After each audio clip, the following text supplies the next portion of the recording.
মুরসালিন আমরা বলি, সকল নবীর নেতা ছিলেন আমাদের নবী, তাই না? আমরা দুরূদ শরীফে পড়ি আল্লাহুম্মা সাল্লি আলা সাইয়্যিদিনা মুহাম্মদ, হে আল্লাহ তুমি আমাদের নেতা মুহাম্মদ সাল্লাল্লাহু আলাইহি ওয়াসাল্লামের উপরে অনুগ্রহ বর্ষণ করো। তাহলে আমরা এখানে নেতা বলি, নেতা হিসেবে জানি। আমরা কিছুদিন আগে এমন কথাবার্তা চলতেছিল যে হাজার বছরের শ্রেষ্ঠ নেতা বঙ্গবন্ধু শেখ মুজিবুর রহমান, তাই না? ওই দিন থেকে টার্গেট নিয়েছে। আমার কথাগুলো হয়তো জানেন, শুনে থাকবেন।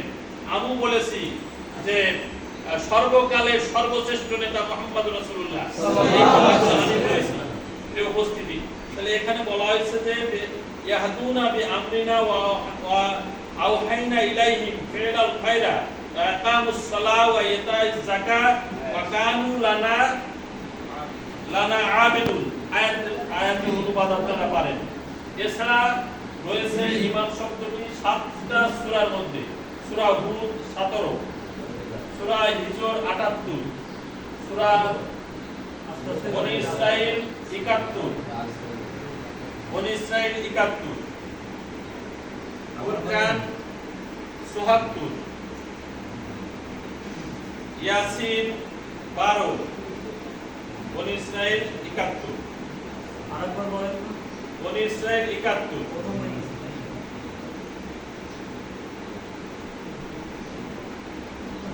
হুদ 17, হিজর 78, বনী ইসরাঈল 71, ফুরকান 74, ইয়াসিন 12, আহকাম 12, বাকারা 174, 124,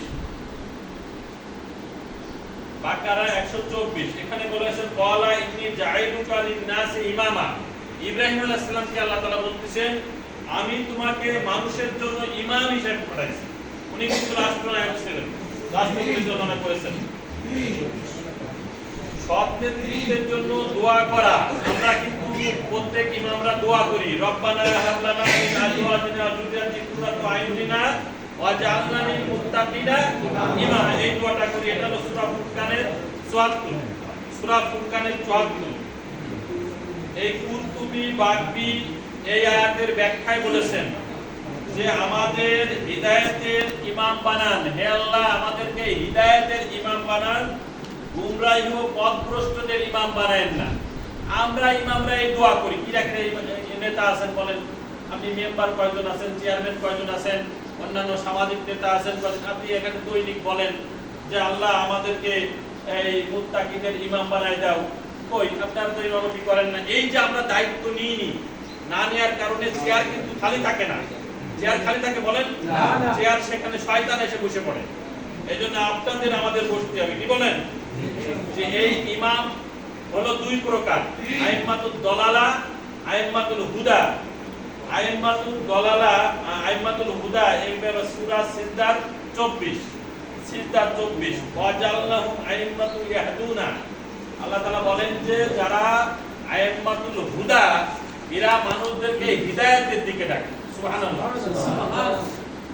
এই যে এখানে বলা হয়েছে যে ইবনে কাসির, তারপরে আদওয়ানুল বয়ান, আত-তাহরীর ও তানবীর, এই সমস্ত তাফসীর গ্রন্থে এই ব্যাপারে বলা হয়েছে যে আল্লাহর দ্বীনের নেতৃত্বে এবং ইমামত অর্জনের জন্য সবর এবং দ্বীনের প্রতি সুদৃঢ় থাকা।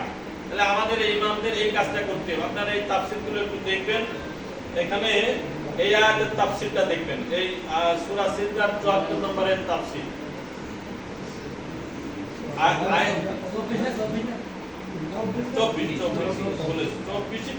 আপনারা দেখবেন বিভিন্ন তাফসীর গ্রন্থে।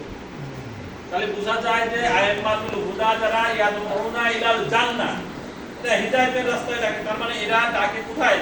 মানুষকে জান্নাতের দিকে। আর আইম্মাতুদ দলালা, এরা যে পথভ্রষ্ট, এরা যে জাহান্নামের দিকে ডাকে, এরা হলো সূরা কাসাসের 41 নম্বর আয়াত। আমরা এই ইমামদের পার্থক্য করে দেব। আমাদের এই মসজিদের বক্তব্য, এই জানাজার বক্তব্য, অন্যান্য বক্তব্য, আমাদের সব আলেমদের এই বক্তব্য থাকতে হবে। সূরা কাসাসের 41, এখানে বলা হয়েছে যে ওয়াজআলনাহুম আইম্মাতুন ইয়াহদুনা ইলান নার, ইয়াহদুনা ইলান নার, যারা পথভ্রষ্ট ইমাম নেতা, এরা মানুষদেরকে জাহান্নামের দিকে, পুরাতনে সব কারা কোন দিকে ডাকে, বঙ্গবন্ধু বলেন, জিয়াউর রহমান বলেন, অমুক তমুক যারাই বলেন, এরা সব আইম্মাতুদ দলালা। ওয়া ইয়াউমাল কিয়ামাতি লা ইউসারুন, এদের নেতা কর্মীরা কোনো সাহায্য পাবে না, আল্লাহর কাছে কোনো সাহায্য পাবে না। এই কথাগুলো আপনাদের বলতে হবে যে আপনারা যাদের দল করেন, এই দলের নেতা কর্মীরা কিয়ামতের মাঠে কোনো সাহায্যকারী পাবে না, তার দলিল দিয়ে দেবেন। তাফসিরে কুরতুবীতে এই কথা বলা হয়েছে যে সকল জাতিতে, এই কথাটা একটু মনে রাখেন, সকল জাতিতে ও যুগে যারা আল্লাহর দ্বীন বিরোধী কাজ ও তৎপরতা চালায় তারাই ফেরাউন। তাফসিরে কুরতুবী, এটা জামাত ইসলামের তাফসির না, কি বলেন? এই তাফসিরে বলা হয়েছে যে যারা যে সকল জাতি যুগে এবং যুগে যারাই আল্লাহর দ্বীন বিরোধী কাজ ও তৎপরতা চালায় তারাই ফেরাউন। বলেন তো শেখ হাসিনা তাহলে কি? এরা দিনকে মিটাই দেওয়ার জন্য চেষ্টা করেছে না? আলেম ওলামাদেরকে ধ্বংস করা, শেষ করার চেষ্টা করেছে না? তাহলে এরা হলো নব্য ফিরাউন। আসলে ফিরাউন এই আলেম ওলামারা আছে, ফিরাউন কোনো নাম না। ফিরাউন ওই সময়ের যারা মানে নেতা ছিল, অর্থাৎ রাষ্ট্রপতি ছিল, তাদেরকে ফিরাউন বলা হয়, তাদের কার্যকলাপের কারণে ফিরাউন বলা হয়। আজকের এই শেখ হাসিনা নব্য ফিরাউন। এবং তার পরিষদবর্গ, তার উত্তরসূরি, তার পরিষদবর্গ হলো এই ফিরাউনের উত্তরসূরি হামানরা। এই হামানরা এই যে এতদিন রাষ্ট্র চালাইছে, ভ্রষ্ট নেতাদের বিরুদ্ধে লড়াই করা। এখন এই দেখেন আমরা কত ওয়াজ করি, এই নেতাদের বিরুদ্ধে লড়াই করার দায়িত্ব ছিল এই আলেম ওলামারা। ভাই বলেছেন অনেকে শাহাদত বরণ করেছেন, কয়জন আমরা আলেমরা শাহাদত বরণ করেছি? অথচ এখানে সূরা আত-তাওবার 12 নম্বর আয়াত দেখেন, সূরা আত-তাওবার 12 নম্বর আয়াতে আল্লাহ তাআলা বলেন ফাকাতিলু আইম্মাতুল কুফরা। ফাকাতিলু বলেন তো একটা সবাই, ফাকাতিলু আইম্মাতুল কুফরা, অতএব তোমরা যুদ্ধ করো। এখানে কাতিল মানে যুদ্ধ করা, একেবারে সশস্ত্র যুদ্ধের কথা বলা হয়েছে। তোমরা যুদ্ধ করো এই কাফের নেতাদের বিরুদ্ধে। তাহলে আপনি কেবলই বললেন এরা হলো কাফের নেতা ছিল, ফিরাউন নেতা ছিল। কই আমরা যুদ্ধ করলাম কবে? বরং আমরা একেবারে চুপসে যেয়ে এমন ভাবে পলাইছিলাম যে আমাদের আর কোনো অস্তিত্ব খুঁজে পাওয়া যাচ্ছিল না, ঠিক না? প্রিয় উপস্থিতি, ইন্নাহুম আইমানা লাহুম, কারণ এরা হলো শপথ ভঙ্গকারী। সংসদে দাঁড়ায় শপথ দিয়েছে না? এই শপথ ভঙ্গ করে হাজার হাজার কোটি টাকা লুটপাট করেছে না? লাআল্লাহুম ইয়াহতাদুন, তোমরা যদি যুদ্ধ করো তাহলে হয়তো এরা হিদায়াতের রাস্তায় আসবে। আমরা এখন যদি যুদ্ধে নেমে যাই, এই বাতিল যারা নেতারা আছে, হয় এরা হিদায়াত প্রাপ্ত হবে, নালে আস্থা করে নিক্ষিপ্ত হবে, ঠিক না? এই জন্য আমাদের জিহাদ করতে হবে। ভ্রষ্টদের বিরুদ্ধে লড়াই করা প্রত্যেক মুমিনের স্থায়ী কর্মনীতি। আল্লাহ তাআলা বলছেন একদিনের জন্য না, এখানে বলা হয়েছে স্থায়ী কর্মনীতি। এটা সূরা নিসার 76 নম্বর আয়াত, সূরা নিসার 76 নম্বর আয়াত। আল্লাহ তাআলা বলছেন আল্লাযিনা আমানু ইউকাতিলুনা ফি সাবিলিল্লাহ ওয়াল্লাযিনা কাফারু ইউকাতিলুনা ফি সাবিলিত তাগুত। স্পষ্ট হয়েছে না? আল্লাহ বলছেন ফাকাতিলু হাত্তা লা তাকুনু ফিতনাতুন ওয়া ইয়াকুনুদ দীনু কুল্লুহু লিল্লাহ। এই আয়াতটা আপনাদের সকলের মুখস্থ আছে। তাহলে এতদিন যেহেতু ইসলাম প্রতিষ্ঠিত হয়নি সব স্তরে, তাহলে আমরা যুদ্ধের থেকে কি ঘরে বসার কোনো সুযোগ আছে বলেন? সকল মুহূর্তে আমাদের যুদ্ধ করতে হবে, এই কথা বলা হয়েছে। ভ্রষ্ট নেতাদের বিরুদ্ধে যুদ্ধ করা, আল্লাহ তাআলা তাদেরকে নেতা বানায় দেবেন। যারা এই ভ্রষ্ট নেতাদের বিরুদ্ধে যুদ্ধ করবে, এখানে আমি বলি এই ইউনিয়নে কোনো ভয় ডর থাকবে না। এই ভ্রষ্ট নেতারা এক বললো যে সেমিনার বন্ধ করতে হবে, অমুক বন্ধ করতে হবে, তা না। আমাদের এই সমস্ত আলেম ওলামারা সামনে যেয়ে তাদের বিরুদ্ধে লড়াই করতে হবে। এই নেতারা এই পলাশবাড়ে নেতৃত্ব দেবে। কেন আমরা চেয়ারম্যান হতে পারবো না? কেন মেম্বার হতে পারবো না? কেন সামাজিকভাবে নেতৃত্ব দিতে পারবো না? আমরা আপনাদের সকলের আগায় আসতে হবে, বুক টান টান করে আগায় আসবে ইনশাআল্লাহ। সম্মানিত হাজিরিন, এই নবী রাসূলদের চরিত্র আর ওদের চরিত্রের সাথে মিলিয়ে দেখেন। নবীরা ছিল জাতির শ্রেষ্ঠ সন্তান, আমরাও জাতির শ্রেষ্ঠ সন্তান আলেমরা, ঠিক না? ঠিক। তাদের দায়িত্ব হলো যে মানবতার কল্যাণ করা। কি করা বলেন? আল্লাহ তাআলা বলেন উবাল্লিগুকুম রিসালাতি রাব্বি ওয়া আনা লাকুম নাসিহুন আমিন। সকল নবীরা এসেছিলেন, এসে বলছিলেন উবাল্লিগুকুম রিসালাতি রাব্বি, আমি আল্লাহর পক্ষ থেকে যে রিসালাত পাইছি তা তোমাদের কাছে পৌঁছায় দিই। এই পৌঁছানোর কাজটা ঠিক ইনশাআল্লাহ আমরা করি। কিন্তু দ্বিতীয় নম্বর কাজ যে ওয়া আনা লাকুম নাসিহুন আমিন, আমি তোমাদের সর্বোত্তম কল্যাণকামী। আমরা আলেমুলামারা এই ব্যাপারে খুব পিছিয়ে আছি, আছে না? আপনি বুকে হাত দিয়ে বলেন তো আপনি কি কল্যাণমূলক কাজ করেন, এই সমাজ সেবামূলক কোন কাজটা আপনার সাথে জড়িত আছে? এ ব্যাপারে আল্লাহ বলা হয়েছে যে তারা ছিল মানবতার কল্যাণকারী, মুক্তিকামী, হিতাকাঙ্ক্ষী, বিশ্বস্ত নেতা, সত্য পথ প্রদর্শক, মুক্তির দিশারি, তারপরে সুহৃদয়ের অধিকারী, সতর্ককারী, সাবধানকারী, মানবতার প্রকৃত বন্ধু। তাহলে এই গুণগুলো আমাদের এই ইমামদের অর্জন করতে হবে, আলেমদের। প্রিয় উপস্থিতি, রাসূল সাল্লাল্লাহু আলাইহি ওয়াসাল্লামের দায়িত্ব এবং কর্তব্য, এই কথা বলে আমি শেষ করব, যেটা আমি বেশি সময় নিয়ে বলতেছি। রাসূল সাল্লাল্লাহু আলাইহি ওয়াসাল্লামকে কেন প্রেরণ করেছিলেন? সূরা 13 নম্বর লেখেন। সূরা 13, আপনার গাড়ে ওই দায়িত্ব, আপনি আজকেই বুঝে যাবেন এই গাড়ের দায়িত্ব আপনার কিন্তু আছে। সূরা সারা আলাকুম মিনাদ দীনি মা ওয়াসাবিহিন ওয়া এই আয়াত মুখস্থ আছে। শেষের দিকে আনাকিমুদ্দিন ওয়ালা তাতাফারাকু ফি। সূরা সফের 9 নম্বর, ওয়াল্লাযী আরসালা রাসূলাহু বিল হুদা ওয়া দীনিল হক, আয়াত মুখস্থ আছে। সূরা সফের 9, সূরা সফের 9 আর হলো সূরা 13। এই দুটো আয়াত একদম মুখস্থ করবেন, অর্থ সহ, তাফসীর সহ। কুরআন নাযিলের কারণ।